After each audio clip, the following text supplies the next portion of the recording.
Oi, gente, bem-vindos à terceira aula do curso de extensão à distância Olimpíada Brasileira de Linguística, oferecido pela Universidade Federal do Acre e ministrado por mim, a professora doutora Michele Calil dos Santos Alves. Eu sou professora de Linguística da Universidade Federal do Acre, campus Floresta. No vídeo de hoje, nós vamos nos aprofundar mais sobre a Olimpíada Brasileira de Linguística. Ela é uma competição que acontece desde 2011 todo ano e reúne participantes do Brasil todo para solucionar questões e problemas de linguística. E ela acontece em duas categorias. A primeira categoria é a categoria do ensino médio. Dela participam alunos tanto de escolas públicas ou privadas que estejam cursando o ensino médio, assim como alunos de ensino fundamental que desejem participar. A segunda categoria é a categoria aberta. Dela participam estudantes universitários de quaisquer cursos e pessoas interessadas em linguística em geral, que não estejam nem cursando ensino médio e nem ensino superior. A Olimpíada Brasileira de Linguística acontece em 4 fases. A primeira fase é a fase online e nessa fase, os alunos precisam baixar um aplicativo no seu tablet, no seu smartphone ou utilizar um computador para responder a 24 questões objetivas em até 4 horas. A segunda fase é a fase presencial e dela participam aqueles que conseguiram acertar 2/3 ou mais das questões da primeira fase. A segunda fase acontece em um polo de aplicação na sua cidade.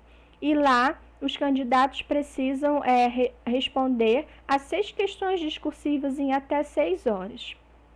E aí, mais ou menos, os 60 primeiros colocados da segunda fase são convocados para participarem da fase nacional, que também é presencial e acontece em uma universidade pública brasileira.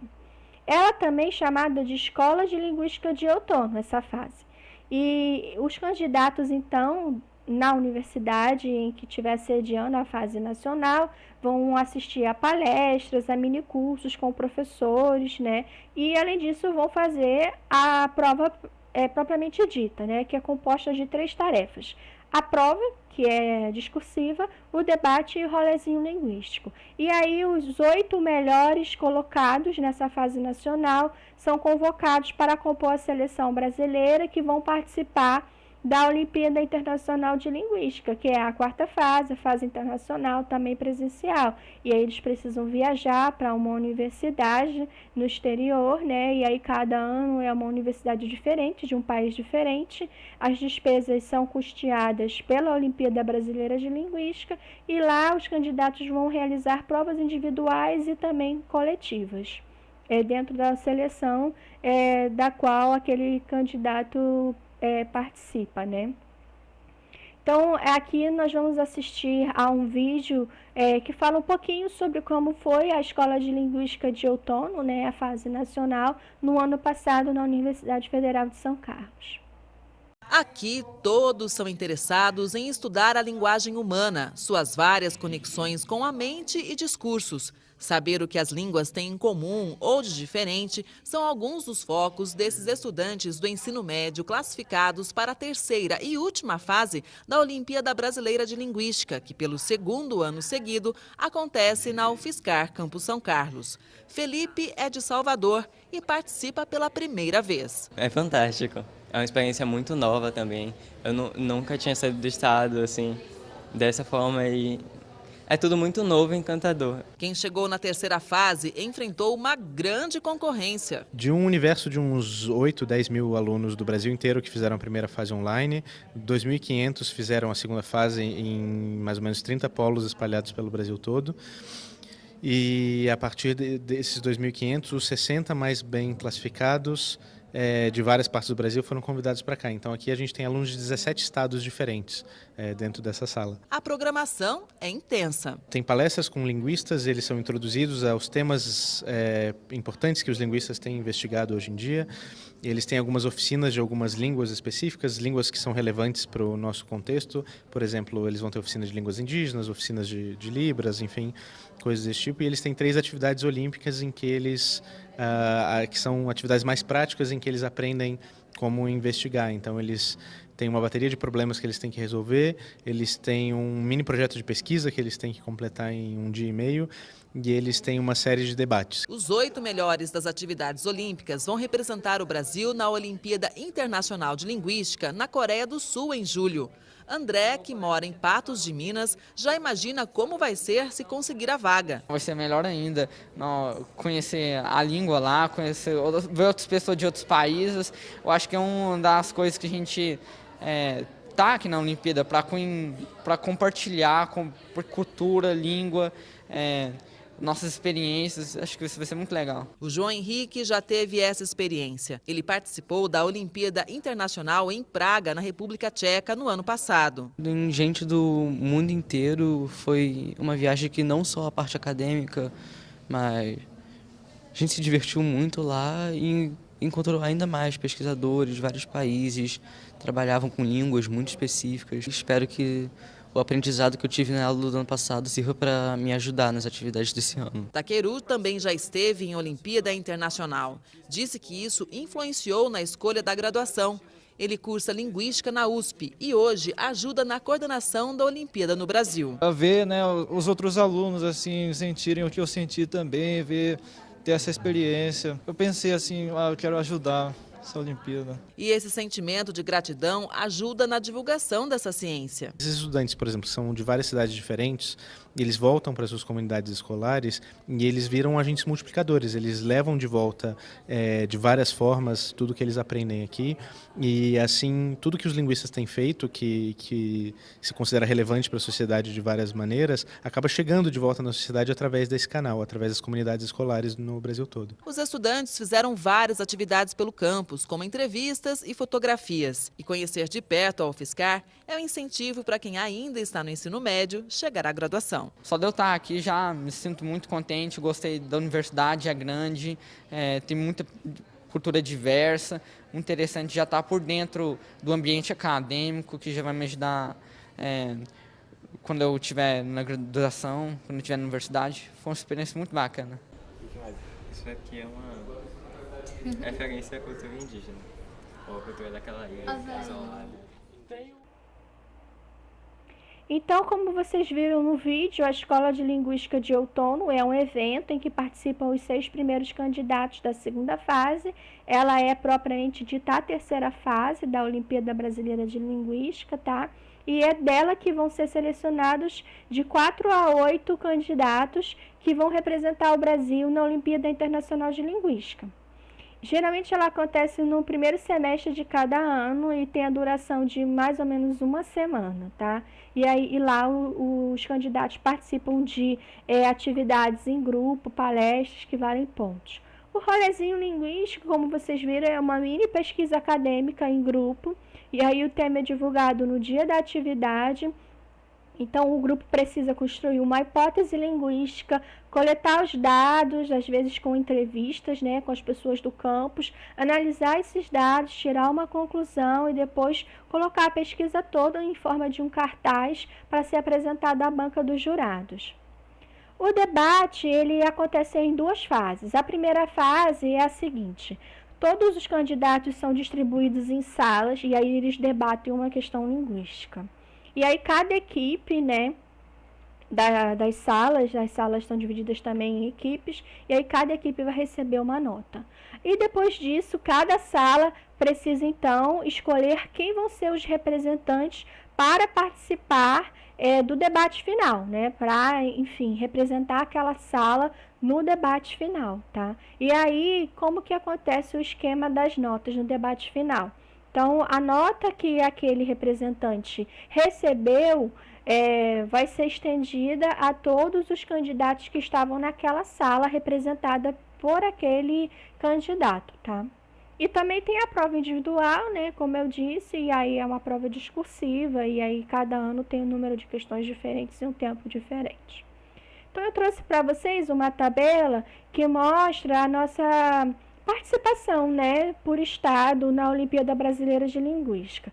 Então, nós temos aqui na primeira coluna os estados, né, depois a quantidade de medalhas que cada estado trouxe e a média que cada estado tem nas provas, tá? Então, em primeiro lugar, o melhor desempenho do Brasil é em São Paulo, seguido de Ceará, do estado de Ceará e do Rio de Janeiro, tá?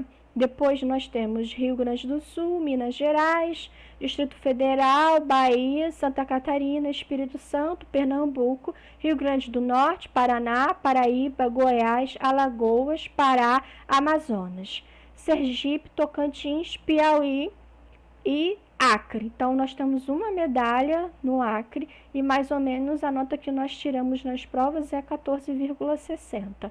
E os 4 últimos candidatos que, enfim, que não tem nenhuma medalha são os estados de Roraima, Mato Grosso do Sul e Maranhão.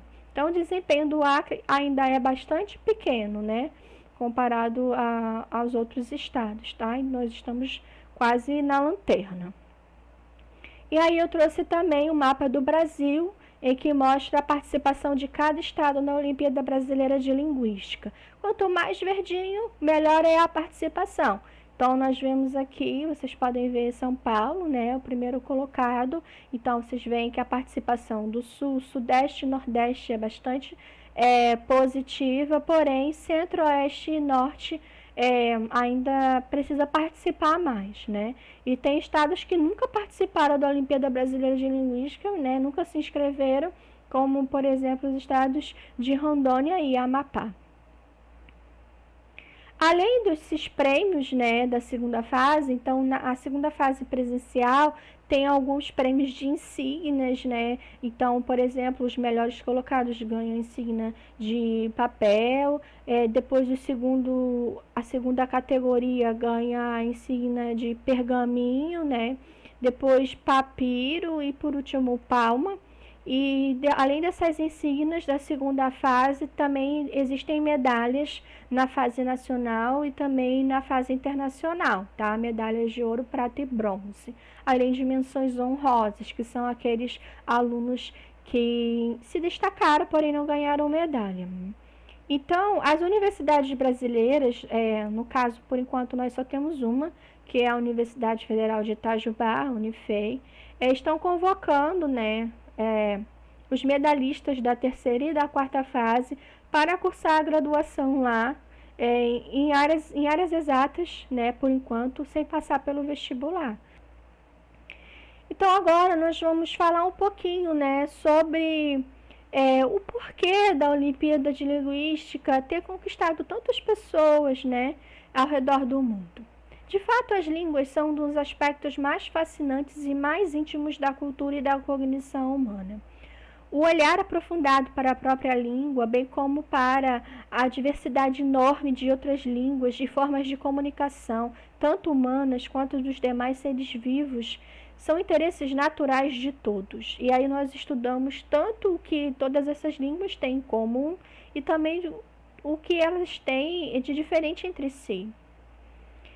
E também nós nos interessamos sobre a questão de onde as línguas surgiram e por que elas são tão diferentes e por que elas têm tanto em comum. Qual a relação, né, entre a nossa forma de nos comunicar com a forma pela qual os animais se comunicam ou os computadores se comunicam, né?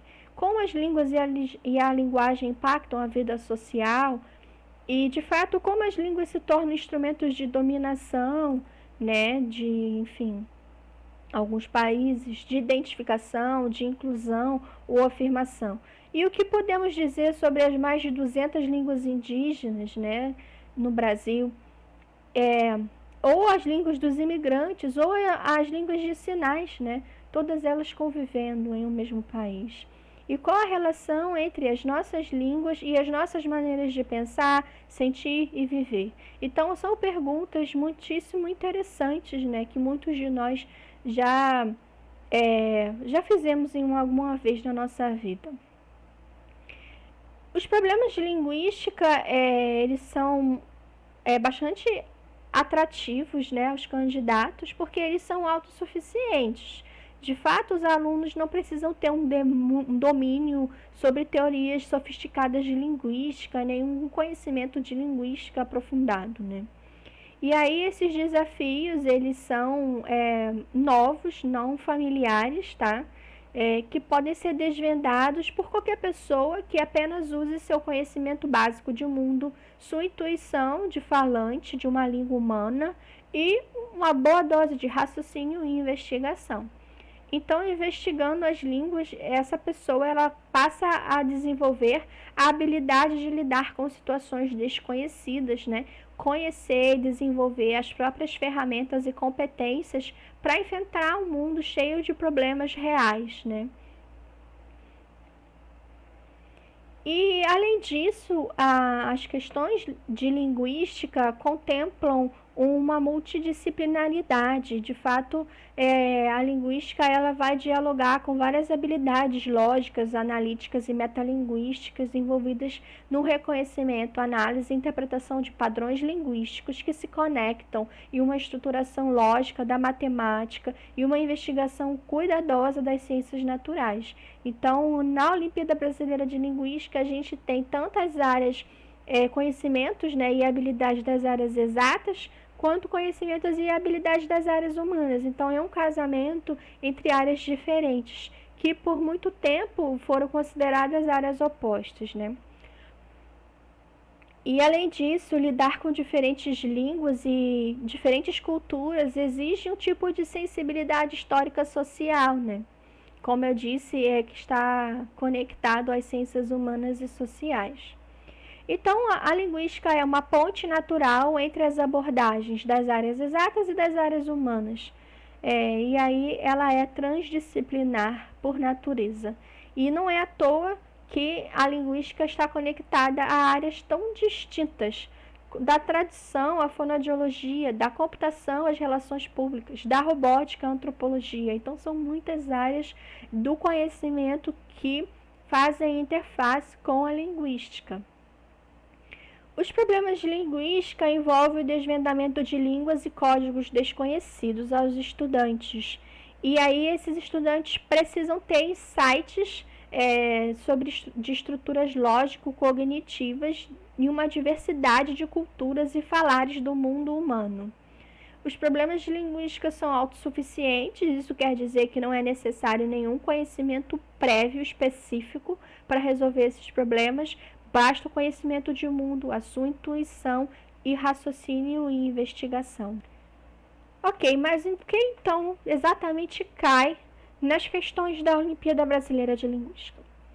O nome já diz, vai cair linguística. Então, para quem não sabe, linguística é a ciência que estuda a linguagem e as línguas faladas em todo o mundo.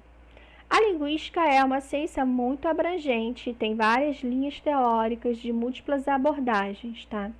E aí, algumas nós vamos então aqui levantar alguns temas recorrentes nas questões da Olimpíada Brasileira de Linguística. Então, um tema recorrente, por exemplo, é o sistema de sons das línguas, tanto sons vocálicos quanto sons consonantais. Então, geralmente, caem questões que não são sobre o português, e são questões que envolvem variações fonéticas dentro de uma mesma língua. Por exemplo, uma variação que existe entre a pronúncia do inglês norte-americano e do inglês britânico, ou da pronúncia que existe entre os diferentes países que falam espanhol, né? Outro tema recorrente é a relação entre as letras e os sons. De fato, entre os grafemas e os fonemas nas diferentes línguas, né? Então, por exemplo, nós temos diferentes sons para a letra C, né? E existem alguns dígrafos que acontecem em outras línguas, mas que não acontecem em português. Então, dígrafo é quando nós temos mais de uma letra representando um único som.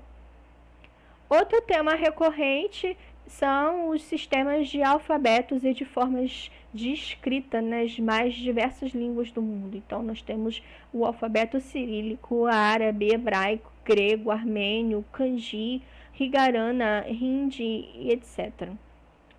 E explorando esses diversos sistemas alfabéticos, existem também diferentes sinais diacríticos, diferentes estruturas silábicas, com ou sem vogais, né?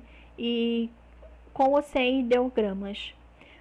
Outro tema recorrente são as tipologias morfológicas, né? As diferentes morfologias que existem entre as línguas do mundo, tanto línguas analíticas quanto línguas sintéticas. Então, as línguas sintéticas, por exemplo, são línguas como o chinês, né? Em que cada pedacinho é uma palavra, né? Então, nós não podemos dividir a palavra em pedaços, porque cada morfema é realmente uma palavra. Não tem como você dividir as palavras em chinês, né, que é uma língua sintética. Porém, em línguas analíticas, por exemplo, como o português, nós podemos dividir uma única palavra em vários pedacinhos, né? Então, nesses tipos de questões, geralmente caem os afixos, né, que são esses pedaços que formam as palavras. As desinências são justamente os afixos, né? E aí você tem desinências verbais, desinências nominais e de outros tipos. E nós também temos os modelos de conjugações de verbos e declinações de nomes, né? Então, os verbos podem se conjugar nas várias pessoas e números, né? Em algumas línguas também em gênero. E as declinações são os casos, né, pelos quais as palavras podem ser declinadas, né? Se o caso tem a ver com a função sintática da palavra na frase, né? A morfologia também tem uma relação intrínseca com a questão da classe das palavras, né? Então, por exemplo, os substantivos em alemão são escritos com inicial maiúscula, em inglês, adjetivos acompanhados do sufixo ly tornam-se advérbios. Então, tem como você correlacionar a morfologia à questão também da classe das palavras, tá? Se é um verbo, se é um adjetivo, se é um substantivo. Outro tema bastante recorrente são as questões que envolvem fonética e fonologia, né? Por exemplo, o vozeamento dos sons. Então, o vozeamento é quando há vibração das nossas cordas vocais, a nasalização dos sons, quando o som sai pelo nariz, né? O ponto de articulação, ou seja, onde no nosso aparelho fonador que aquele som é produzido, o modo de articulação, como que aquele som é produzido, questões como harmonia vocálica, que nós vamos ver um exemplo na aula de hoje, né? Que é quando as vogais daquela mesma palavra compartilham traços em comum. Questões também relacionadas à sílaba, né? A fonologia não linear, né? Também relacionadas ao acento tônico das palavras, né? E também das frases. Então, além disso, é importante relacionar a esses conceitos de fonética e fonologia com as mudanças, com a evolução das línguas. Além disso, também cai o caráter lógico da língua, ou seja, a habilidade que a pessoa tem, né, o investigador tem, de enxergar a língua como uma teia de relações entre estruturas diferentes, né? E aí nós fazemos uso de uma linguagem simbólica abstrata, né, como acontece na matemática, certo? Então, são itens que estão relacionados entre si, e aí o candidato precisa, então, reconhecer que itens estão relacionados e qual o tipo de relação que existe entre eles, e aí envolve, então, o raciocínio dedutivo e indedutivo, né, para você tecer conclusões a partir dos dados, e também os conectivos lógicos, né, que a gente trabalha, né, o o ou, o se, o então, e a lógica predicativa, né, em que nós temos, então, o sujeito e as atribuições do sujeito. Então, é uma relação que existe entre linguagem e lógica. O que cai também na Olimpíada Brasileira de Linguística é a semelhança que existe entre os radicais e estruturas de línguas diferentes, mas que pertencem à mesma família, né? Também relações que existem entre internacionalismos, né? Então, por exemplo, empréstimos de línguas diferentes e associações de línguas que estão na mesma família. Então, por exemplo, quando nós utilizamos conhecimentos da nossa língua, o português, para compreender o italiano, né, ou o espanhol, ou quando nós utilizamos conhecimentos do inglês para compreender o alemão ou o holandês. O que cai também na Olimpíada Brasileira de Linguística é a relação que pode existir entre a palavra e a ideia, né? Entre a palavra e o conceito da palavra, né? O sentido que ela transmite, né? E aí você vê, então, trabalhando com essas questões de tradução, e a relação entre a língua oral e a língua escrita também é bastante recorrente nas Olimpíadas, na Olimpíada Brasileira de Linguística.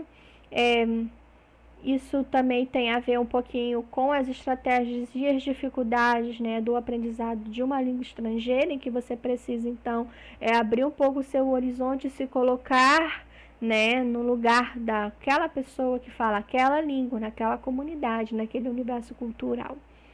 E por último, né, a Olimpíada Brasileira de Linguística também traz questões sobre contato entre línguas, papel político e social desse contato, as questões de variação linguística, né, línguas pidgin, línguas crioulas, línguas autóctones, línguas alóctones e línguas artificiais. Então, as línguas pidgin, elas são línguas, como que eu posso dizer, línguas francas, né, que surgem a partir do contato entre línguas diferentes, né? E aí, quando essa língua já está bem estabilizada, ela é chamada de uma língua crioula. As línguas autóctones são aquelas que pertencem à própria comunidade, à própria região, né? Então, por exemplo, no Brasil, nós temos um país multilingüe, né? Nós temos o português, né? E Libras como as línguas oficiais, porém nós temos muitas línguas indígenas, né? Essas línguas são chamadas de línguas autóctones. As línguas alóctones são as línguas dos imigrantes, europeus ou asiáticos, né, que vieram para cá, para o Brasil, e são línguas faladas também no Brasil até hoje, né. Já as línguas artificiais são as línguas que não são naturais, elas foram criadas por alguém, né, por exemplo, o Esperanto, né, por exemplo, o Dothraki, que é da série Games of Thrones, e também a língua quênia, que é a língua élfica, né, dos livros do Senhor dos Anéis, tá? Então, nós vamos agora mergulhar um pouquinho em como são as questões da Olimpíada Brasileira de Linguística. Então, a primeira questão que nós vamos analisar é uma questão sobre o georgiano, que possui um sistema alfabético diferente do português. E então nós temos aqui, né, os nomes de alguns países da América Latina em português e a sua correspondência escrita em georgiano, tá? Então aqui está escrito Brasil, aqui está escrito Peru e aqui está escrito Uruguai. E a questão pede então para que a gente possa descobrir quais são os outros dois países, né? O que está escrito aqui e aqui. Então, para fazer essa questão, nós precisamos lançar mão de uma estratégia em que nós possamos fazer uma correspondência entre letra e som, tá? Então, entre som no português e a letra em georgiano. Então, nós vemos que tanto o Peru quanto o Uruguai tem uma correspondência de 1 para 1, né? Então, ou seja, cada som representa uma letra em georgiano, tá? Então, a gente tem aqui uma letra para cada som, certo? Então, aqui está tudo ok. Porém, quando a gente vai analisar a palavra Brasil, a gente percebe que existem aqui mais grafemas do que sons. Então, vamos tentar analisar que grafemas são esses. E para isso, a gente vai, então, olhar para as outras duas palavras, Peru e Uruguai, para a gente tentar fazer uma analogia e descobrir, né, que grafemas são esses, tá? Então, esse grafema aqui, o primeiro, a gente não conhece ainda, nós não sabemos qual é, então vamos colocar um tracinho. O segundo, a gente sabe qual é, porque quando a gente olha lá para Peru, a gente percebe que é o mesmo grafema, então esse aqui é o som R, tá? O terceiro, a gente também consegue perceber quando a gente olha lá para a palavra Uruguai. Então, é o som da vogal A. O quarto grafema, a gente não consegue saber que grafema é esse, porque ele ainda não apareceu nos dados que nós temos. O I, a gente percebe que é esse grafema aqui. Esse grafema é o I, porque a gente olha lá para Uruguai. A gente vê que o I tem a correspondência com esse grafema. Esse outro grafema a gente não sabe qual é o som que ele representa em português, porque, enfim, a gente não tem ele ainda nos dados, tá? E o I e o A a gente já sabe quais são. Então, ficaram esses 3 tracinhos, essas 3 lacunas na palavra. Mas a gente pode facilmente, logicamente, né, detectar que palavra é essa. Seria Brasília, né? Então, de fato, esse grafema que a gente não sabia qual tem o som de B, né?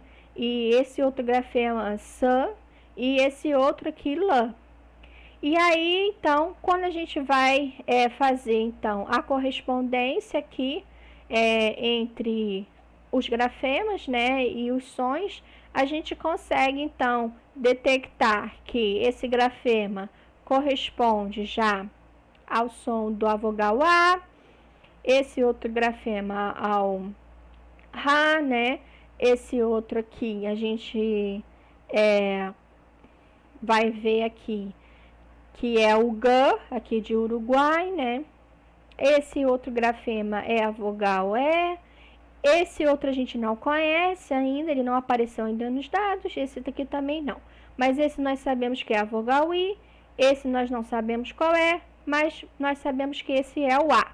Então, ficou essas lacunas, 3 lacunas aqui, tá? Na segunda palavra, então, que é a última do nosso exercício, nós vemos que os 2 primeiros grafemas nós não conhecemos, não apareceu ainda nos dados, porém, o terceiro é o som L, né? O quarto, então, é o U, por causa de Uruguai, e esse aqui é o L, por causa de Brasília, que nós já vimos, né? Esse outro nós não sabemos qual é, porém, aqui nós sabemos que é o B, por causa de Brasília, e os últimos o I e o A, que a gente já tinha visto lá desde o início em Uruguai. Então, logicamente, por dedução, os países da América Latina que estão escritos aqui é Argentina e Colômbia, tá? Então, seria a letra D, certo? Argentina e Colômbia. São esses 2 países que estão escritos aqui, em georgiano. Agora, vamos para um terceiro problema. No caso, é o polonês, tá? Então, nós temos uma foto aqui de um cartaz pregado numa fachada de uma farmácia na Breslávia, Polônia.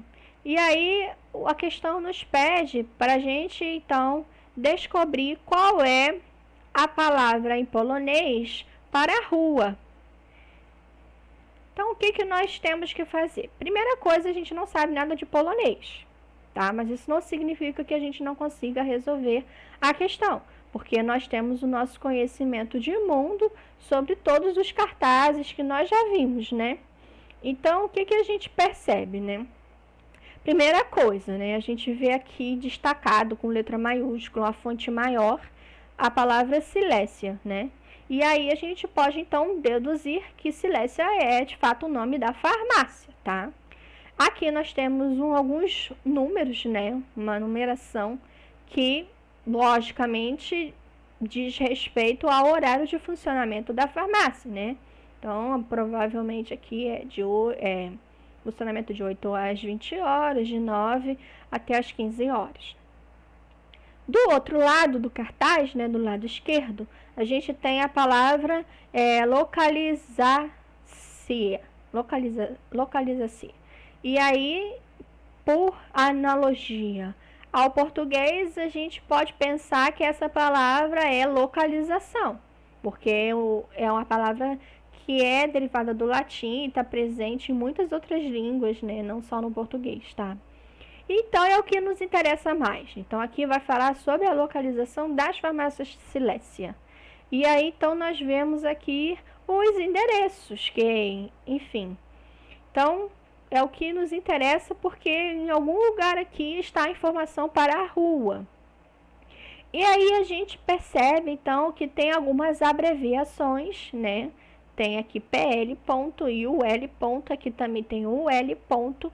Depois vem um nome com uma inicial em letra maiúscula e depois um número. Então, provavelmente aqui é o nome da rua, né? Do logradouro, da avenida, enfim.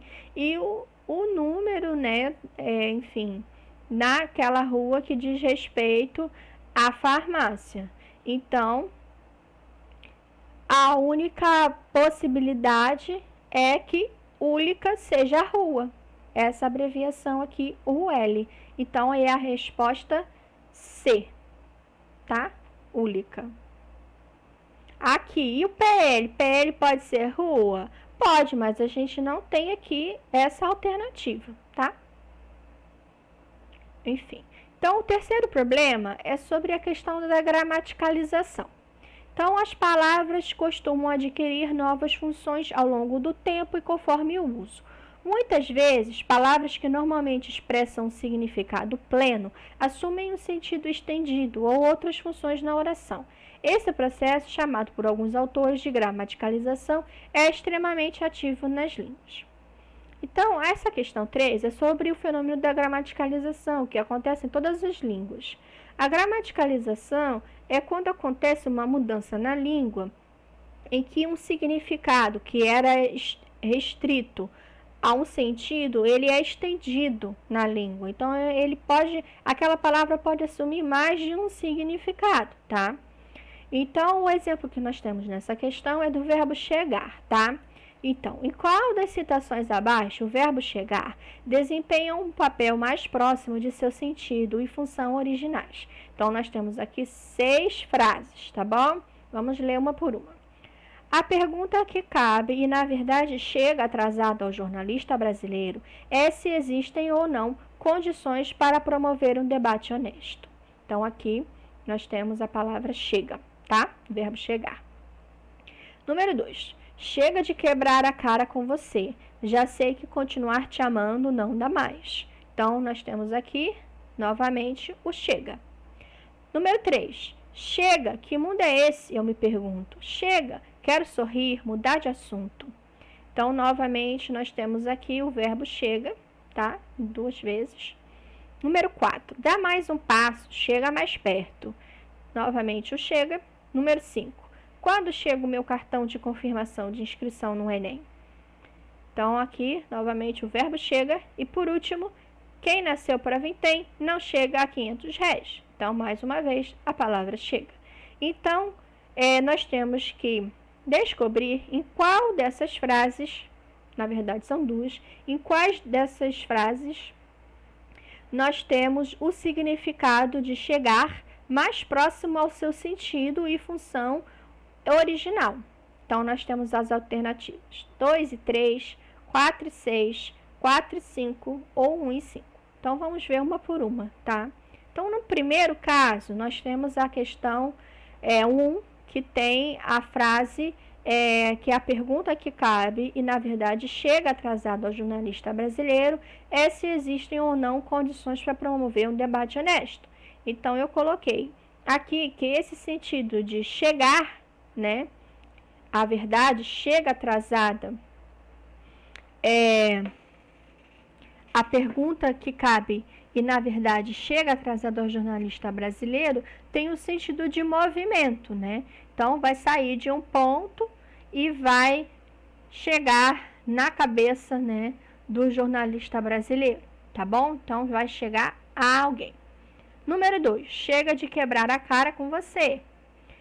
Então, o sentido de chegar na segunda frase é o sentido de parar com alguma coisa, né? Então, chega de quebrar, para de quebrar, tá? A cara com você.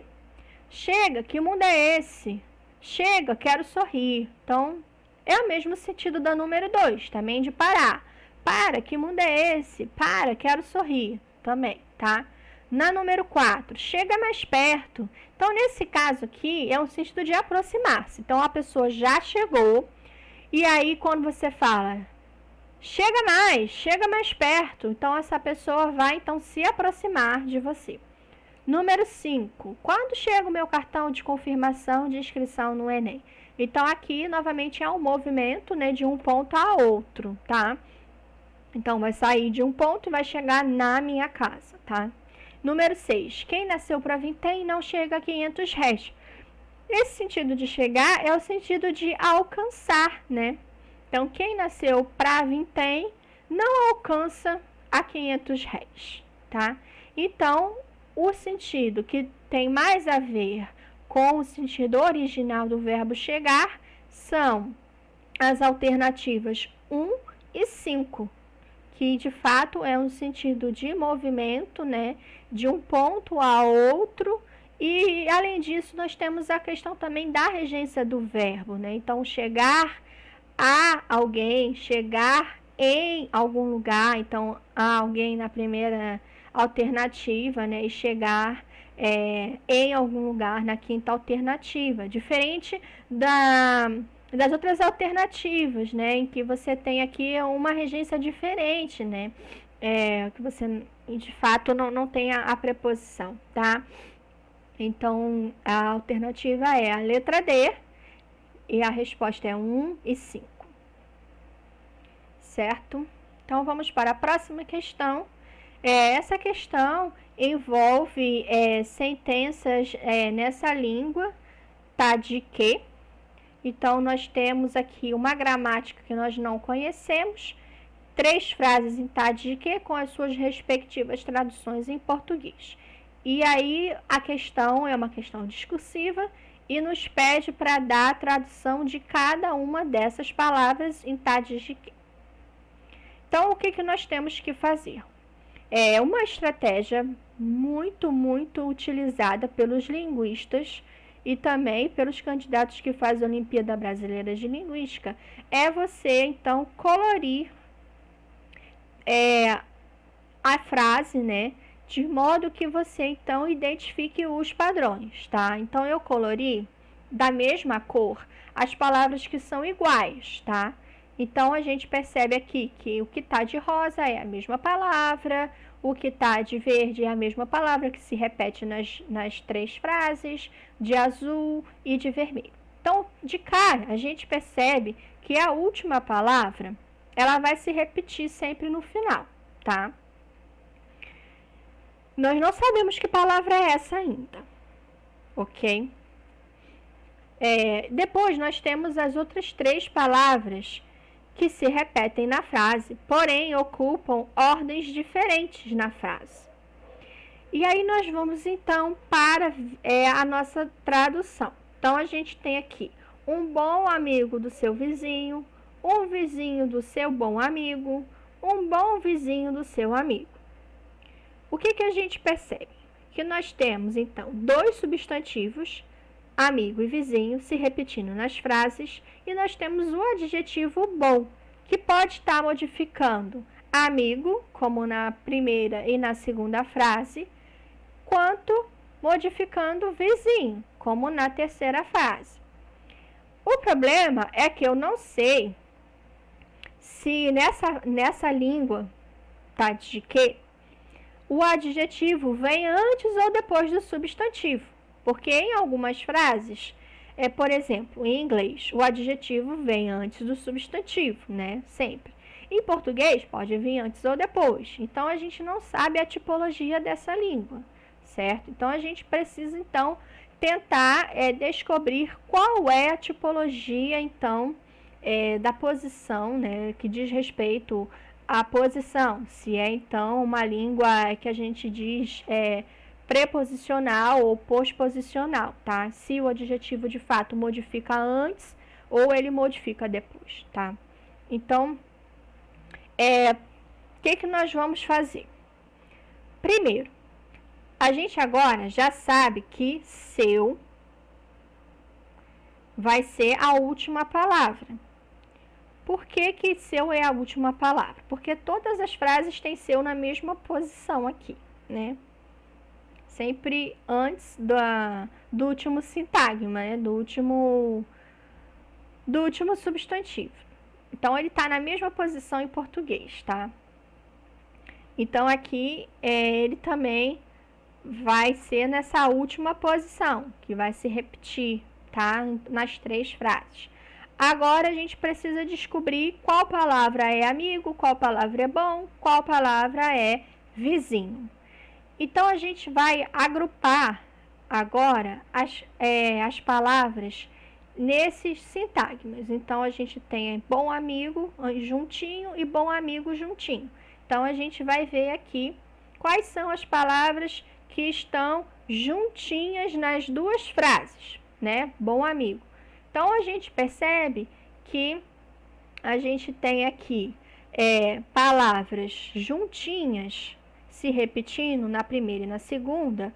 Seria essa primeira em rosa e essa segunda em verde, que também se repete na mesma ordem, né? Rosa e verde. Na terceira é diferente, então não é bom amigo. Aí a gente pode ser amigo bom ou bom amigo. A gente não sabe se essa língua, como eu disse, é pós-posicional ou preposicional, tá?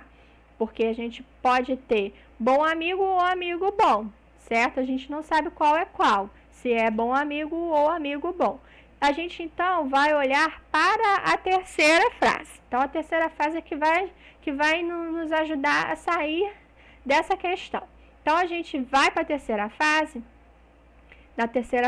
e aí a gente vê, então, que nós temos a ordem aqui invertida. Ao invés de ter rosa, verde, a gente vai ter verde, rosa. E aí a gente vê o seguinte, que na terceira frase, a gente não tem a tradução bom amigo, a gente tem a tradução bom vizinho, certo? Então, a tradução bom vizinho nos leva a concluir que, de fato, o que está de rosa precisa ser amigo. Porque se essa frase se essa palavra de rosa for bom, o vizinho vai ficar longe de bom. Vizinho precisa ficar perto de bom, porque a tradução é bom vizinho. Então, a única alternativa que nos resta é que as palavras que estão em verde é bom, porque essa palavra está perto da palavra vizinho. E a terceira frase tem como tradução bom vizinho. Então, nós podemos já concluir a questão. Então, nós vimos que as palavras de verde significam bom, as palavras em rosa significam amigo e vizinho é o que sobrou, as palavras em azul. E por último, as palavras em vermelho significam seu. Então, nós concluímos que essa língua é uma língua pós-posicional. Ela vai modificar depois do substantivo. Então, o adjetivo vai ocupar a posição seguindo o substantivo, depois do substantivo, tá bom? Então, seria bom amigo, seria amigo bom, tá? Ok, vamos para a próxima questão. Então, no problema 5, nós vamos ter uma questão sobre o Dothraki, que é uma língua artificial falada na série Game of Thrones. Então, a língua Dothraki é falada por grupos nômades das estepes, cuja cultura gira em torno dos cavalos. A língua e o povo Dothraki são ficcionais, tendo sido criados para uma famosa série de livros que deu origem a uma ainda mais famosa série de TV. Veja abaixo algumas palavras Dothraki com suas traduções fora de ordem para o português. Então, a gente tem aqui essas palavras, eu não vou ler, não vou me arriscar. E aqui a tradução, tá? Que não está na ordem. Então, a gente tem aqui dragão, eclipse solar, eclipse lunar, essa noite, outono, pira funerária, sangue do meu sangue, sol, verão. E aí a tarefa como se diz em Dothraki, as palavras sangue, fogo, lagarto, vento e lua, respectivamente. E aqui nós temos as alternativas. Então, vamos por partes. A primeira coisa que a gente vai perceber é que nós temos, então, a tradução lá, né? A gente tem aqui a tradução sangue do meu sangue. Então, são palavras que se repetem. Vamos, então, procurar em quais dessas palavras em Dothraki nós temos uma repetição. Então, a gente percebe de cara, facilmente, que é Kwoi Koi, né? Então, Kwoi Koi significa sangue do meu sangue. E aí, então, eu sei agora que sangue é Kwoi, tá? Então, isso eu já sei. Então, provavelmente, a alternativa correta ou é a letra B ou é a letra E. Então, estamos entre duas. Agora, vamos para as outras palavras. Então, o que eu fiz? Eu resolvi, então, dividir as palavras de acordo com o seu campo semântico, tá? Em português. Então, eu fiz aqui. O que tem a ver com sol? Eclipse solar, sol. O que tem a ver com lua? Eclipse lunar, essa noite, né? Que a noite tem a ver com a lua também, lua. Aí a gente tem aqui outono, né? Tem a ver com vento. Pira funerária tem a ver com fogo, né? Fogo também tem a ver com verão. De fato, verão poderia ser sol ou fogo, né? Estaria entre essas duas. E dragão tem a ver com fogo, porque dragão cospe fogo, tá? E lagarto tem a ver com dragão, porque o dragão nada mais é do que um lagarto bem grande, né? Então, eu fiz essa divisão em português, né, de campos semânticos, e aí eu vou para o Dothraki. E aí eu tento, então, usando a mesma estratégia da questão passada, marcar os padrões que estão se repetindo de cores diferentes, para facilitar, né, a visualização. Então, eu tenho aqui tudo que tem Koi, eu vou marcar de rosa. Então, eu tenho aqui Koi, Koi e Koi, marcado de rosa. Tudo que tem Jalan, tá marcado desse bege, dessa cor bege. Tudo que tem Shek, tá marcado de azul. Todas as palavras que tem Vors, tá marcado de vermelho. E tem algumas palavras que nós não temos repetidas nos dados. E aí tá de preto, tá? Algumas palavras, alguns afixos que não aparecem repetidamente, tá? Nos dados. E aí eu coloquei aqui de preto, certo?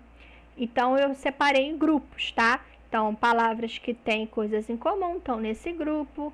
Essas palavras aqui estão em outro grupo, essas estão em outro grupo, e essa daqui tem uma relação com essa, porque as duas terminam em K, né? Então, Vorsaska e Chalka, as duas terminam em K, tá bom? Ok, e aí eu começo então a pensar, voltar para o início, né? Que é sangue do meu sangue. Então, nós sabemos que qual é sangue, tá? Mas o que é que tem a ver com sangue nessas palavras que estão aqui?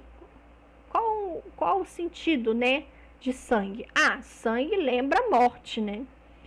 E morte tem a ver com o quê? Qual dessas palavras aqui tem a ver com morte, com sangue? Funeral. Funeral tem a ver com morte e sangue, né? E, por outro lado, eclipse também tem a ver com funeral, né? Com morte, porque quando acontece o eclipse, por exemplo, do Sol, o Sol desaparece. Quando acontece o eclipse da Lua, a Lua desaparece do Sol. É como se houvesse ali também uma morte do Sol e da Lua, né? Nessa linguagem figurada. Então, agora, nós vamos para a terceira parte da questão, tá? Então, agora eu vou fazer o seguinte. Eu vou, de fato, ir palavra por palavra, marcando tudo que tem a ver com morte, com sangue. Lembra, então, aquelas palavras Koi? Então, Coí é sangue. Então, se Coí é sangue, Coí também pode significar morte, eclipse, tá? Ou funeral.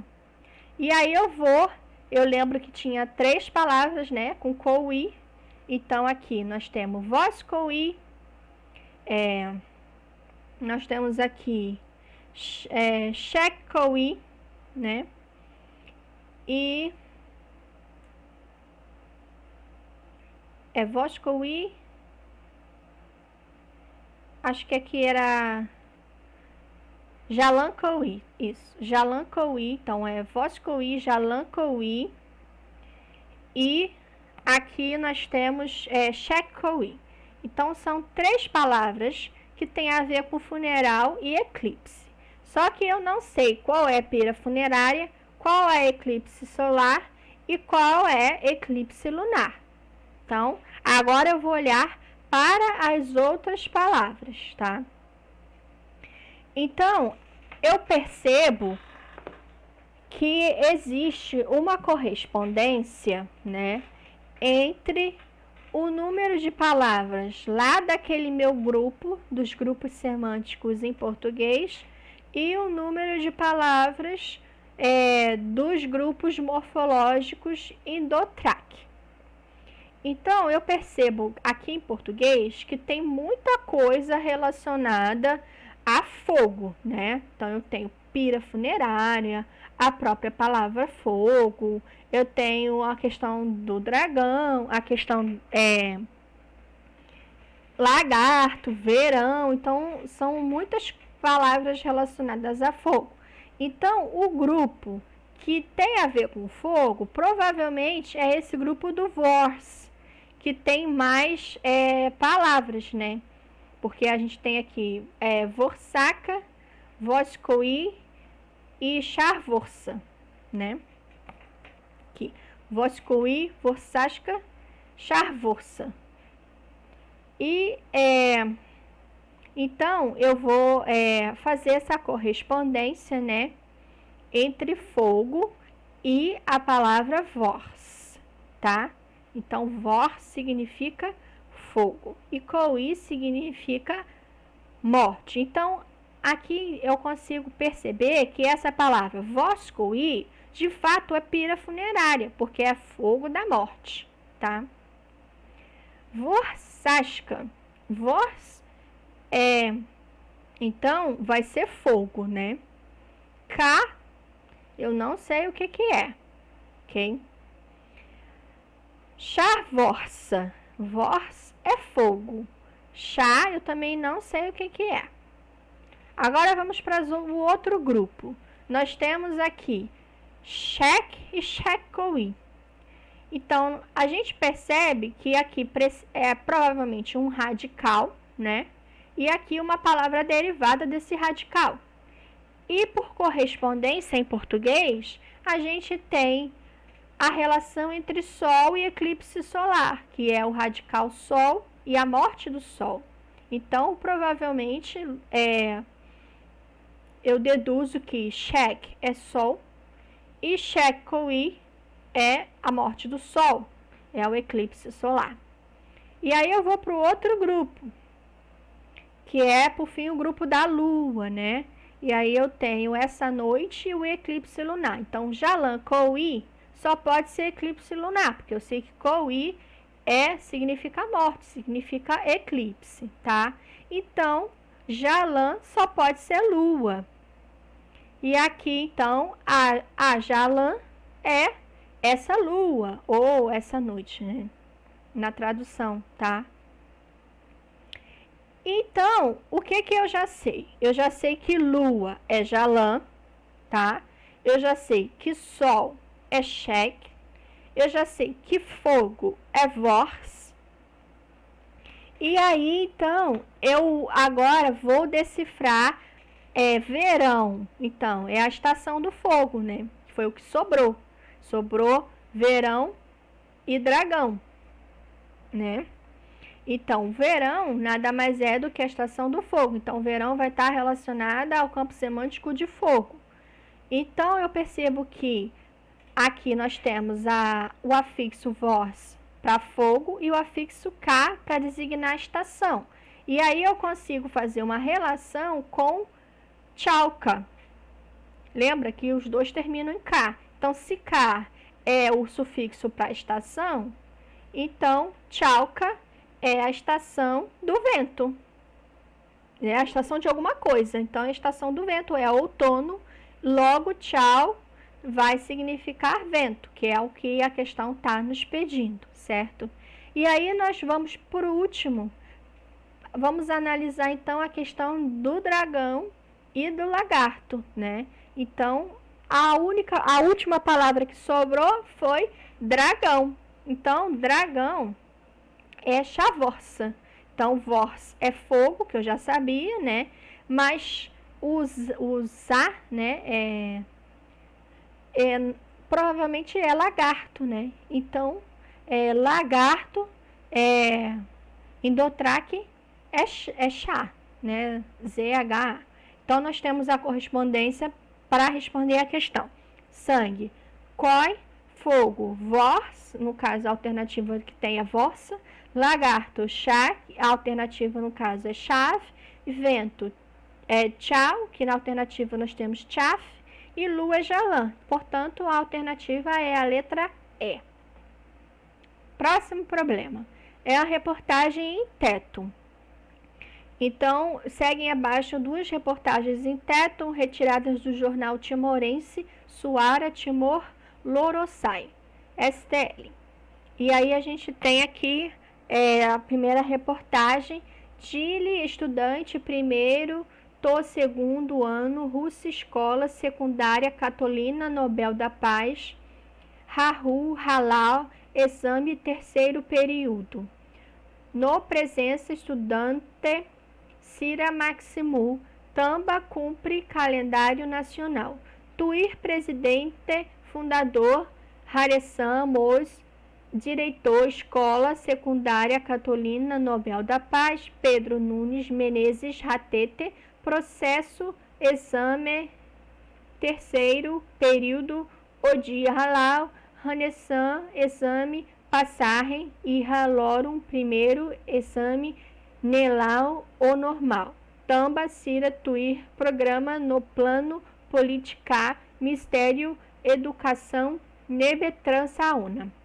Ami, Tuir, programa no plano, Politica, Ministério, Educação, Nebeoia, Orim, dia 21, Rahu, mesmo, Ami, Ania, escola, privado ou catolina, Maibi, Ami, Mostuir, Idane, Oim, Mac, Foim, Razu, exame. Ratete, Pedro, Bar, STL, Irania, Na, Fatim, Kitalbu, Dili, segunda. 21/11/2016. A segunda reportagem. Nia, Derran, exame, Neloron, Ida, matéria, rua, Baloron, Aruluk, matemática, no português. Total, estudante, Nebe, Mac, Tuir, exame, terceiro período. Ba, estudante, secundário, 1021, Irra, ensino básico, 463. Irra, Fatim, Hanessa, estudante, segundo ano, Samuel de Deus, Sente, contente, Masque, Ciranian, condição, escola, Nadum, Diaque, Maibe, Ba, Cira, Diaque, Tamba, Ante, Cira, Ato, Tui, exame. Professor, Cira, Mosfo, Ona, Brefim, Ba, Cira. Informação, completo, Irra, STL, jornal no STL Web, edição terça, 21/11/2016, Jacinta Sequeira, Guilhermina Franco. Então, é uma língua falada no Timor-Leste, né? O Timor-Leste também fala português, mas é uma variação diferente do português do Brasil, tá? Então, algumas palavras a gente consegue saber o que é, porém outras não, tá? Com base nisso, responda as perguntas. O assunto geral da primeira notícia é: a primeira alternativa, a entrega do Prêmio Nobel da Paz. Segunda alternativa, as eleições presidenciais no Timor-Leste. Terceira alternativa, a aplicação de um Exame Nacional de Desempenho Escolar. Quarta alternativa, o catolicismo nas escolas timorenses. Letra B, quem é o diretor de escola citado no texto? Letra C, qual o nome em teto do dia depois de amanhã em relação ao dia que saiu a notícia? Então, no caso,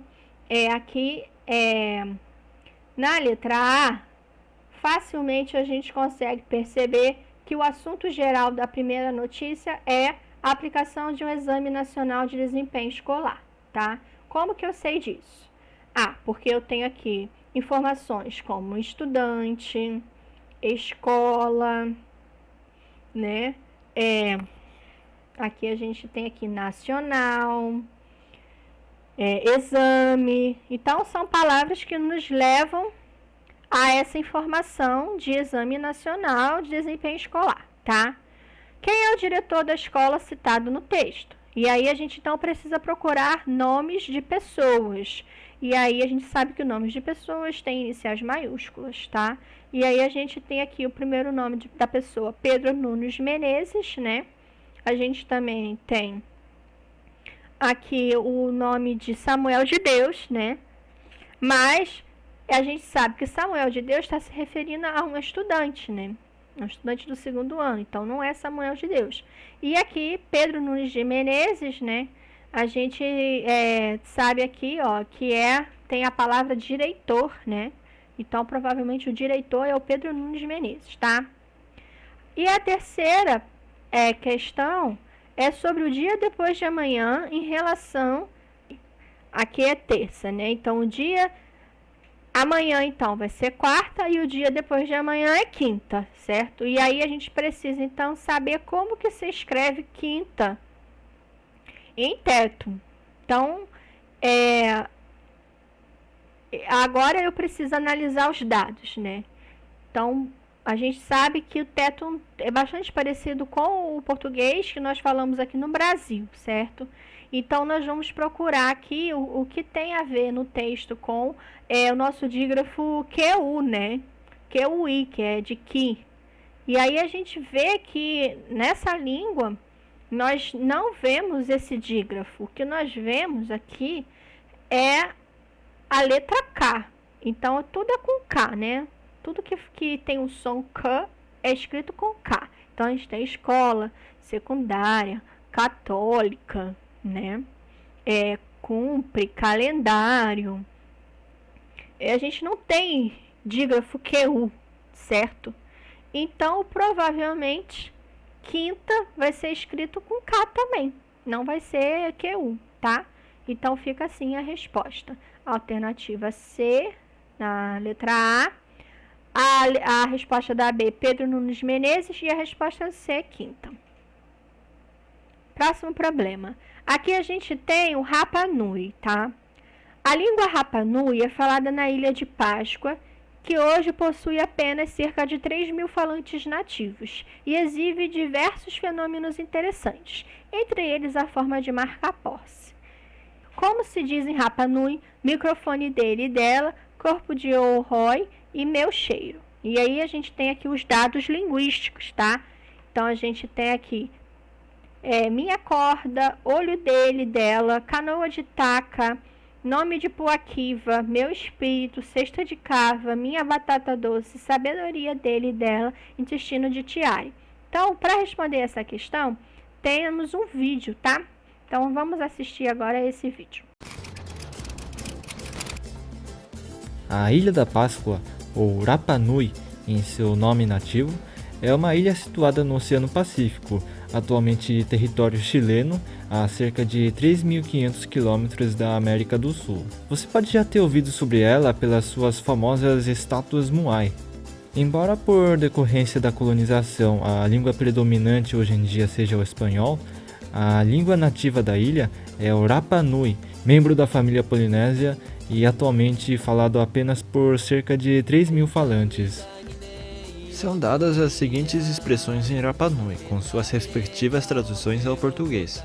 Ta'akuhau, minha corda, To'onamata, olho dele ou dela, Vak Ataka, canoa de taca, Inua o Puakiva, nome de Puakiva, To'okuvarua, meu espírito, Kete a cava, cesta de cava, ta aku kumara, minha batata doce, to onamara marama, sabedoria dele ou dela, kokoma o tiare, intestino de tiare. Com base nisso, como será que se diria em Rapa Nui microfone dele ou dela, corpo de Orohe e meu cheiro? Sabendo que microfone em Rapa Nui se fala microfono, Orohe é Orohe e cheiro é eu. Vamos dar de novo uma rápida olhada nos nossos dados. Vamos organizar todas as formas de indicação de posse que aparecem. O melhor jeito para fazer isso é fazer uma tabelinha. Embora a forma ta'ana não tivesse aparecido nas frases de exemplo, você poderia ter deduzido com base no padrão observado. Agora você logo percebe que existem duas formas, uma com A e outra com O. O que será então que elas significam? Para descobrir, vamos listar todas as palavras que aparecem junto a cada forma. Para a forma A, você percebe que aparecem palavras como corda, canoa, cesta e batata doce, enquanto que para a forma O aparecem palavras como olho, nome, espírito, sabedoria e intestino. O que será que essas palavras têm em comum e que fazem a diferença? Repare que todos os objetos da forma A são objetos que você pode trocar ou perder, como uma corda, canoa ou cesta, enquanto que os da forma O você não dá para perder, estão intrinsecamente ligados à sua existência e ao seu corpo, como uma alma ou a sabedoria. Então um espírito seu, por exemplo, é meio difícil de perder, né? Ou não. Na linguística, chamamos os objetos do primeiro tipo de objetos alienáveis e os do segundo tipo de objetos inalienáveis. Várias línguas do mundo, incluindo o Rapa Nui, possuem expressões diferentes para marcar a posse alienável e a posse inalienável. Com base nisso e aquela tabela que a gente fez, vamos tentar resolver aquela pergunta. Microfone é uma coisa alienável, né? Você pode pegar de uma outra pessoa ou deixar de possuir, enquanto que corpo e cheiro são coisas inalienáveis. Então, microfone dele ou dela é ta'ana microfono, corpo de Orohe, hakari o Orohe e meu cheiro é to-oku eo. Então, o que nós vimos no vídeo é que em Rapa Nui nós temos duas formas de marcar a posse, né? Então, nós temos a forma com A e a forma com O. E aí, para resolver essa questão, a gente precisa fazer duas colunas. Todas as palavras que têm forma com A e todas as palavras que têm forma com O. E aí, a gente percebe que as palavras que têm forma com A são objetos alienáveis, aqueles que podem ser, são da sua posse, mas podem ser retirados de você. E as palavras que têm a forma com O são de posse inalienável, que não são alienáveis, não podem ser retirados de você, tá? Então, como que nós falamos microfone dele, dela, corpo de Orohe e meu cheiro? Então, microfone é uma palavra de posse alienável. Então, vai ser a forma A, né? Já corpo de Orohe é inalienável. Então, vai precisar usar a forma O. Já meu cheiro também vai ser inalienável. Também vai usar a forma O. Então, a alternativa correta é a letra C, tá? Então, é a melhor alternativa. Agora nós vamos fazer o problema 8, que é sobre a língua Mari. Então, nós sabemos que a língua Mari das Campinas é falada por mais de 350 mil pessoas na República de Mariel, uma das unidades federais da Rússia, e nas regiões adjacentes. Observe as seguintes palavras do Mari das Campinas, transcritas com caracteres latinos. Aí a gente tem as palavras aqui em Mari das Campinas e a tradução em português: no turbilhão, no rebanho, na cidade, no campo, no jardim, no lugar, na casa, na rua, na palavra, na água, na bétula, na mão. E aí nós sabemos que o S é pronunciado como ch em xícara, I são vogais parecidas com o I do alemão e com o I do francês. A é uma vogal parecida com o A da palavra inglesa, como about. Bétula e faia são espécies de árvores típicas do leste europeu. E aí a questão nos pede para dizer, em Maria das Campinas, as expressões na idade, em Moscou, na aldeia, na mesa, na hora, na faia, no leite. E aí nós temos aqui as alternativas e para responder essa questão nós também vamos assistir a um vídeo. O Mari das Campinas é uma variedade da língua Mari, falada pelo povo Mari, que hoje em dia se encontra em sua maioria na República Marielle, um dos constituintes da Federação Russa. Uma das tradições mais marcantes do povo Mari é a sua religião nativa, centrada na relação com as forças da natureza. Os Mari são conhecidos pelos seus bosques sagrados de bétulas e faias. O Mari é falado por aproximadamente 510 mil pessoas e faz parte da família urálica, a mesma família de línguas como finlandês e húngaro. Observe algumas expressões em Mari das Campinas. Agora estou no turbilhão, cutuste no rebanho, olaste na cidade, passuste no campo, sadeste no jardim, vereste no lugar, perteste na casa, oremeste na rua, moteste na palavra, videste na água, cueste na bétula, quideste na mão. Com base nisso, qual é a alternativa que diz corretamente? Na idade, em Moscou, na aldeia, na mesa, na hora, na faia e no leite. Acho que você pode ter percebido que todas as palavras terminam com o sufixo sto, stu ou ste. Então, ele pode vir com alguma dessas três vogais, o, I ou E. E como você deve ter sacado, esse sufixo pode ser traduzido aproximadamente com a ideia da preposição em, já que o em e o sufixo repetem juntos em todos os exemplos. Em Mari, os nomes levam sufixos para indicar quando alguma coisa está em algum lugar. Quando os nomes estão nessa forma, você diz que eles estão no caso inessivo. A palavra inessivo vem do latim inesse, que significa literalmente estar em algum lugar. Em latim, in significa em e esse significa ser ou estar. Agora, para resolver a questão, temos que descobrir o que determina a última vogal do sufixo. A melhor maneira de se analisar isso é organizando as informações numa tabelinha. Vamos agrupar as palavras dadas no exemplo de acordo com as suas vogais do sufixo. Você consegue perceber alguma coisa?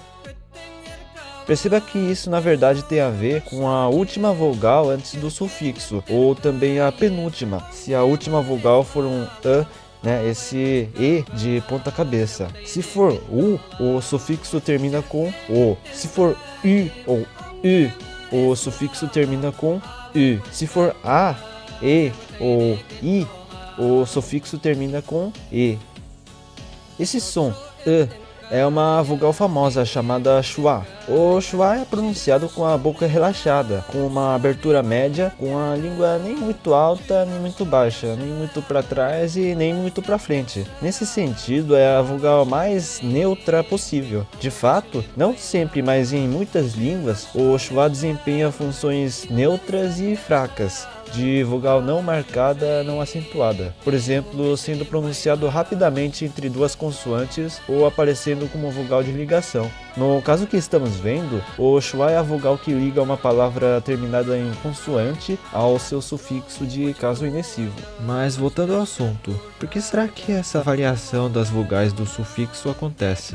O segredo está em certos traços compartilhados pelas vogais. Quando dentro da palavra aparece uma vogal de um certo tipo, a vogal do sufixo deve também compartilhar aquele traço, assim criando uma harmonia entre elas. Vamos ver, por exemplo, U é pronunciado com os lábios arredondados e a língua se eleva numa parte mais no fundo da boca. Ele corresponde a sto. U, E são também pronunciados com os lábios arredondados, mas a língua se eleva numa parte mais na frente da boca. Eles correspondem a stu. A, E, I não são pronunciados com os lábios arredondados, então corresponde à vogal E. Você consegue perceber a harmonia delas? Esse processo todo na linguística é chamado de harmonia vocálica. Além da língua Mari, a harmonia vocálica acontece em várias outras línguas do mundo, como finlandês, húngaro, turco, mongol e possivelmente existiu também num estágio mais antigo do japonês. Assim, a alternativa correta seria A. Então, voltando aqui para a nossa questão, a gente viu que em Mari das Campinas nós temos 3 formas para expressar o caso enesivo. A gente tem a forma O, a forma E e a forma E. E essas formas não são ao acaso, elas dependem do contexto fonético da palavra, né? E a gente viu então no vídeo que as terminações com O vem num contexto em que você tem consoantes, né? Já as formas terminadas em E vem num contexto em que você tem vogais do tipo I ou do tipo E. Já em formas terminadas em E, nós temos 3 possibilidades, tá? A vogal A, também nós temos a vogal E a vogal I também, certo? Então, é uma questão sobre harmonização vocálica, né? Porque tem a ver com os traços em comum entre as vogais da raiz da palavra e do sufixo do caso enesivo, que devem compartilhar as mesmas características, certo? Agora nós vamos para o nosso último problema de hoje, que é do inglês, tá? Então, abaixo estão algumas palavras do inglês com suas respectivas traduções para o português e a pronúncia normativa aproximada da vogal na primeira sílaba de cada uma. Então, a gente tem aqui, né, bully, que é fazer, bullying, ameaçar, full, cheio, mull, fazer quentão, pulley, polia, dull, estúpido, maçante, hull, casco, lullaby, canção de ninar, gully, vossoroca. E aí é uma questão discursiva, a gente precisa então indicar a pronúncia da vogal da primeira sílaba das palavras abaixo, tá? Tem essas palavras aqui. E a segunda parte dessa questão é, uma das palavras da tabela é às vezes pronunciada com U em vez de E, por alguns britânicos. Que palavra é essa? Explique brevemente essa duplicidade. E aí nós vamos assistir um vídeo, tá? Olá, obeleiros! Bem-vindos a mais um vídeo da Olimpíada Brasileira de Linguística.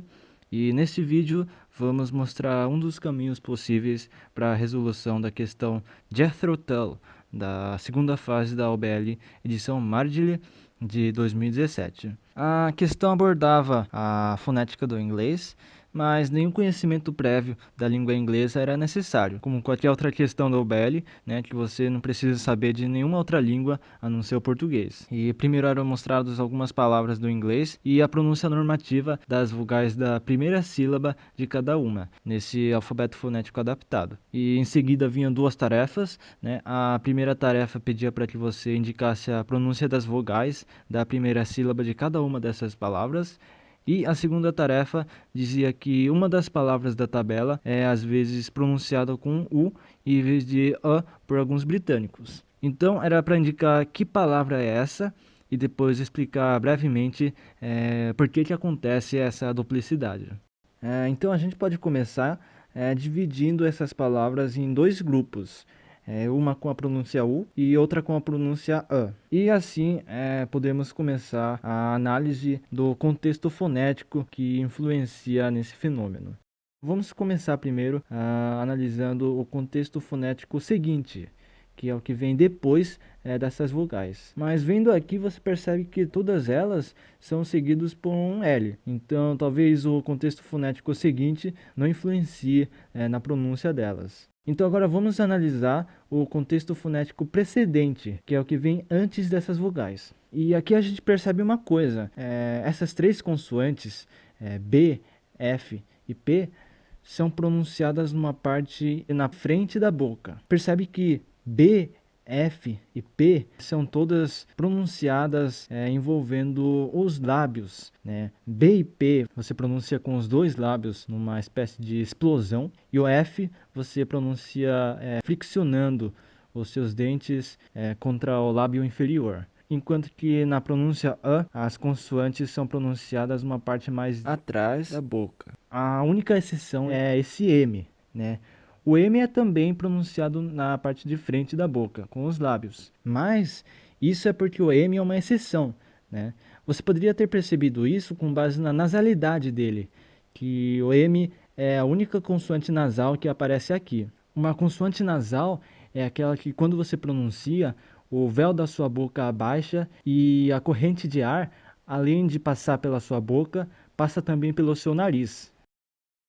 Então a gente pode chegar na conclusão de que a pronúncia da vogal é U se a consoante antecedente tiver esse traço, né, de ser pronunciada na frente da boca. E quando não é, a pronúncia da vogal vira A. E uma exceção para isso seria quando a consoante for nasal. Se a consoante for nasal, a pronúncia vira A. Então, a tarefa 1 poderia ter sido resolvida pensando nisso que a gente acabou de descobrir. Daí as palavras ficariam cullet, nullify, tull e vul. Aí na tarefa 2, a palavra em questão era mull. Aí você podia ter explicado essa duplicidade mencionando o que você viu até agora, que ela é nasal e ao mesmo tempo ela é pronunciada de frente da boca ou C-labial. Além disso, havia uma forma alternativa de análise, né, que você podia ter começado reparando nessas duas consoantes B e P, de bully e pulley. B e P formam um par de consoantes surdo e sonoro. Relembrando também o que é um par surdo e sonoro, uma consoante surda é aquela que, quando você pronuncia, a prega vocal não vibra, enquanto que uma consoante sonora é aquela que, quando você pronuncia, a prega vocal vibra. Então, experimenta colocar a sua mão na sua garganta e pronunciar B e P. Percebe que, quando você pronuncia B, a sua garganta vibra, enquanto que, quando você pronuncia P, a sua garganta não vibra. Então você podia ter pensado que, para um par de consoantes surdo e sonoro, a pronúncia da vogal que a segue seria a mesma. Então, seguindo esse raciocínio, cullet teria essa pronúncia porque é como em gully. O K e G formam um par surdo e sonoro. Da mesma forma, tull teria essa pronúncia como em dull. T e D fazem um par surdo e sonoro. E a mesma coisa em vul, né? Vul teria essa pronúncia porque é como em full. V e F fazem um par surdo e sonoro. E nullify teria essa pronúncia porque o N seria uma consoante nasal como em M. Jethro Tull foi um agrônomo inglês que, dentre outras coisas, inventou uma máquina agrícola e também virou o nome de uma banda. Então, voltando para a nossa questão, né, a gente precisa dividir, então, em duas colunas as palavras que têm pronúncia em U e as palavras que têm a pronúncia em A, né? E aí nós vamos perceber o seguinte, que as palavras que têm a pronúncia em U são palavras que têm o traço mais labial, que envolvem os lábios. Podem ser tanto bilabial quanto lábio dental, tá? Já as palavras que têm o A, elas não têm o traço labial, tá? Com exceção de mão, tá? Que é labial, mas é pronunciada com O. Então, nós então podemos perceber que aqui, essa palavra aqui, caco de vidro para reciclagem, vai ter então a palavra, vai ser então a pronúncia A, cullet. Anular vai ser nullify. E aqui nós vamos ter tull. E como essa palavra nome, que é um nome próprio, né? Ela tem um traço labial, né, que é o V, então vai ser VU, tá? E a letra B, a palavra que pode ter uma duplicidade é justamente o MO, né? Que pode ser tanto MO ou MU, tá? Ok. E aí nós vamos agora, né, assistir a uma reportagem que foi feita com uma participante, né, da Olimpíada Internacional de Linguística em 2018, que é a Ana Luísa. Ana Luísa Nunes é uma colecionadora de títulos e medalhas. A aluna do 3º ano do ensino médio já conquistou 2 medalhas de prata na OBMEP, Olimpíada Brasileira de Matemática das Escolas Públicas, e uma medalha de bronze e outra de ouro na OBA, a Olimpíada Brasileira de Astronomia e Astronáutica. Agora a sangotardense festeja a conquista de participar na Olimpíada Internacional de Linguística. Ana Luísa Nunes é estudante da Escola Estadual São Pio X e ela participou da Escola de Linguística de Outono. E ela foi uma das escolhidas para participar da Olimpíada Internacional de Linguística. 56 estudantes de 3 estados diferentes participaram da Escola de Linguística de Outono, realizada entre os dias 9 e 14 de abril na Universidade Federal de São Carlos. A escola foi a última forma de avaliação da Olimpíada Brasileira de Linguística, para serem escolhidos os representantes do Brasil na Olimpíada Internacional de Linguística. Ana Luísa, como foi participar da Escola de Linguística de Outono? Foi uma experiência muito boa, muito edificadora, porque nós tivemos muitas atividades, nós tivemos palestras, nós fizemos um rolezinho sociolinguístico, que era uma pesquisa de campo na UFSCar, e também teve prova com as questões habituais das Olimpíadas e também fizemos debates sobre questões importantes atuais da linguística. Como você se preparou para essas provas? Eu fiz todas as provas anteriores que eu achei no site e as férias inteiras praticamente eu fiquei estudando e também para os debates disponibilizaram os temas umas 2 semanas antes. Aí a gente teve tempo para poder se preparar para o debate também. Aí eu pesquisei os assuntos e fiz uns resumos para poder lembrar na hora. Para participar da escola, você também fez 2 processos seletivos anteriores, né? Sim, a gente teve uma prova online no site, que a gente podia fazer tanto no aplicativo quanto no computador. E a nota de corte era 16, quem tivesse 16 ou mais passava para a segunda prova. Aí a segunda prova já foi com papel normal, só que tiveram vários polos e eu pude fazer a prova aqui em São Gotardo mesmo porque eles disponibilizaram para a escola aplicar para mim. Todos os dias eram realizadas algumas formas de avaliação? Sim, no primeiro dia nós tivemos a abertura, aí já no segundo começamos com o rolezinho sociolinguístico, teve a pesquisa. No terceiro dia, na quarta-feira, a gente teve na parte da manhã a prova e logo em seguida nós fizemos as análises e a preparação da apresentação do rolezinho no dia seguinte. Aí na quinta-feira de manhã nós apresentamos os trabalhos do rolezinho. Depois na parte da tarde e da noite tiveram passeios, que foi zoológico e conhecer um pouco do campus da UFSCar e também a parte das ilhas de torcida. E na sexta-feira tiveram os debates. De manhã foram os debates nas salas, tipo assim, dividiram a gente em salas, em grupos, e aí cada sala escolheu um grupo para a final. Aí à tarde teve a final dos debates. E todas essas atividades foram avaliadas, menos os passeios. Você recebeu algum tipo de medalha nas avaliações da escola? Nós recebemos lá alguns prêmios que, tipo, o nome da Olimpíada é Mardial, e Mardial significa miçanga. Aí eles fizeram uma forma de premiar a gente com colares de miçangas. Aí, no caso, esse vermelho foi pela maior nota no rolezinho sociolinguístico e esse aqui é para quem vai para a internacional. E todos eles foram feitos à mão pelo pessoal da Olimpíada. Dos 56 participantes, apenas 8 foram selecionados para a Olimpíada Internacional de Linguística, que acontece em julho deste ano em Praga, na República Tcheca. Ana Luísa é a única representante do estado de Minas Gerais. Ana, você conseguiu chegar à final das Olimpíadas Brasileiras de Linguística. E agora você vai para a internacional. Como que vai acontecer isso? Nós vamos nos preparar aqui no Brasil Toda semana eles vão enviar para a gente questões para nós resolvermos e enviarmos a solução para eles. E depois, acho que uma semana antes, nós vamos ter uma preparação presencial, provavelmente em São Paulo. E logo após essa preparação, vai ter a Olimpíada Internacional, no final de julho, em Praga, na República Tcheca.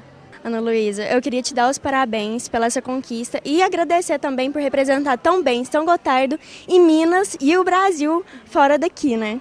Obrigada pela oportunidade e pela atenção. Participante Gustavo Palotti, que participou tanto das edições de 2018 quanto das edições de 2017 e de 2018 da Olimpíada Internacional de Linguística.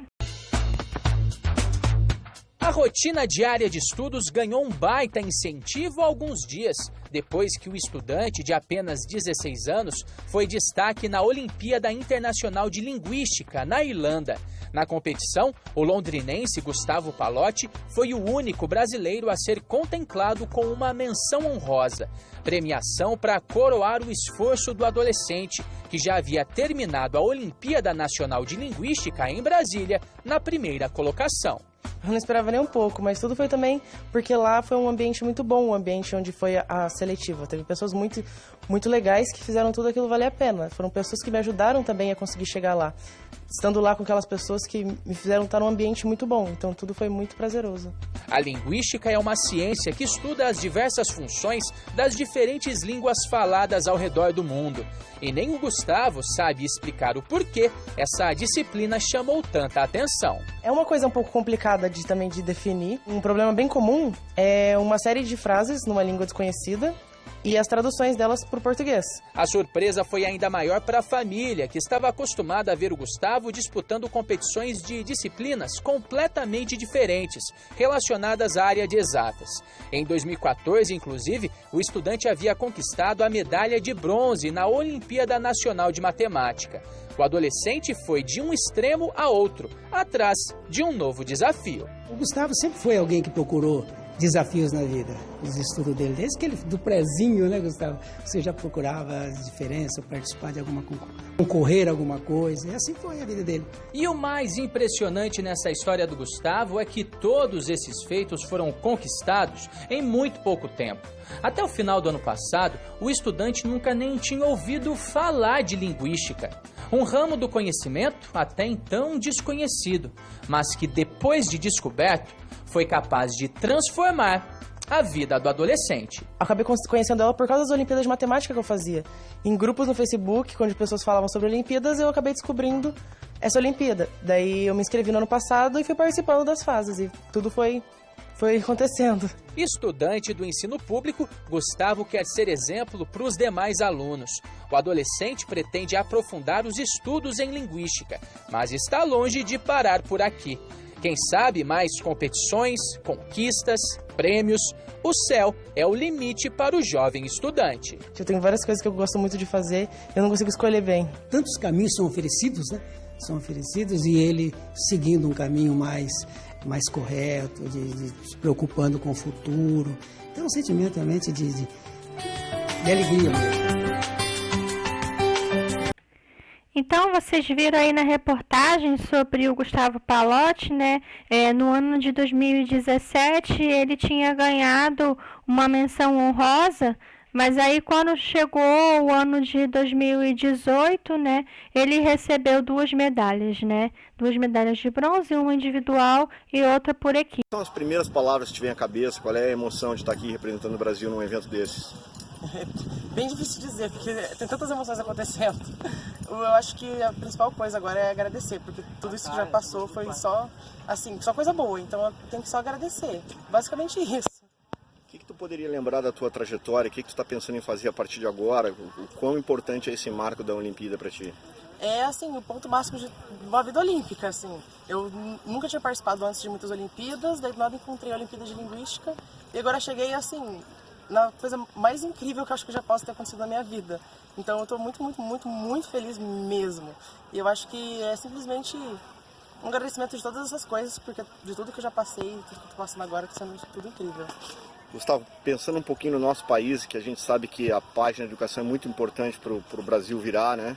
E, poxa, tu é um aluno que estudou a vida inteira em escola pública, então tu conheceu muita gente de talento que está sufocado, sem condições. Qual a mensagem tu poderia passar para todos esses milhões de estudantes no Brasil que às vezes não tem muita motivação com a escola? O que tu gostaria de dizer para eles em termos de acreditar, enfim, o que vem de ti? Eu acho que simplesmente acreditar que tudo é possível, é só ir correr, assim, porque sempre vai ter alguém que vai poder te ajudar. Você tem que procurar todas as oportunidades e ir atrás, porque tem muita gente boa que pode te ajudar nesse caminho. E fala um pouco, já é a sua segunda Olimpíada de Linguística, né?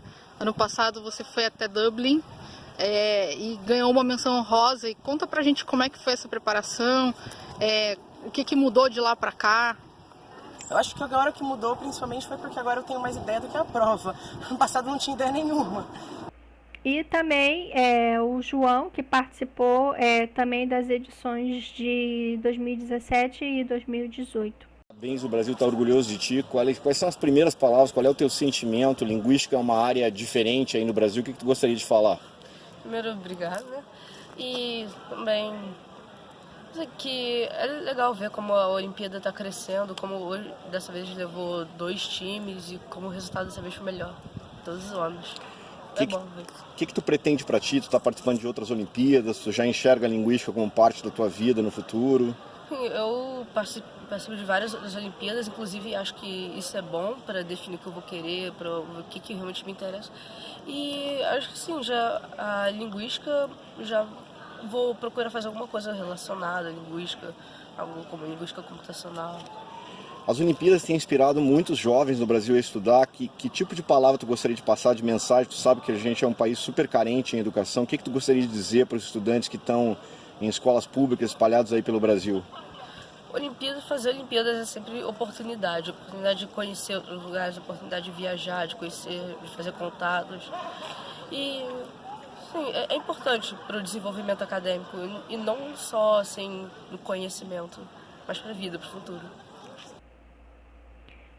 Então, se você é estudante do ensino fundamental ou médio e você gostou do que viu até agora, você precisa se inscrever na Olimpíada Brasileira de Linguística. A participação é gratuita e individual. A sua escola não precisa estar inscrita para você participar. E se você tiver interesse, você pode entrar em contato comigo, que nós podemos fazer o projeto na sua escola. Ou seja, nós podemos fazer um preparatório para a Olimpíada Brasileira de Linguística na sua escola. Se você não é mais aluno do ensino fundamental ou médio, você pode também se inscrever na categoria aberta, tá? Porém, você não vai poder participar, no caso da fase internacional, tá? No máximo até a fase nacional, tá?